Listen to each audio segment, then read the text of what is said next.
Hello friends, সবাই কেমন আছো? আশা করি সবাই ভালো আছে, আমিও খুব ভালো আছি।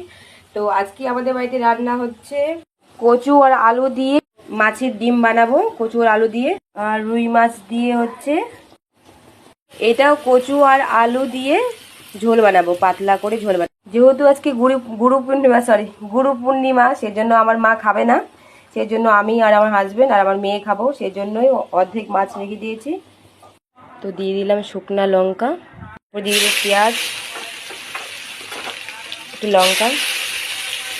তো হালকা কালারটা চলে আসে, সেই জন্য দিয়ে দেবো এখানে কচু আর হচ্ছে কচু আলু দেওয়ার পরে এখন দিয়ে দেবো এটা মধ্যে বেগুন, কারণ বেগুনটা ভুলে গিয়েছিলাম, তো এখন আবার কেটে নিলাম। লবণ, হলুদ, ডিমটা দিয়ে ঢেকে দেবো। তো আমার মাছের ডিম ভাজা কমপ্লিট হয়ে গেছে। মাছটা বানাবো, তো দিয়ে দিলাম লঙ্কা, জিরে পেস্ট, এখানে পেস্ট আছে আদা, লঙ্কা আর হচ্ছে টমেটো। তো এটা এখন দিয়ে দেবো। 1 চামচ জিরে গুঁড়ো, 1 চামচ হলুদ গুঁড়ো, দিয়ে দেবো স্বাদ মতন লবণ। মশলাটা আমার হয়ে আসছে, কচু আর আলুটা দিয়ে দিব। এখন এটাকে একটু নাড়াচাড়া দিয়ে দিব,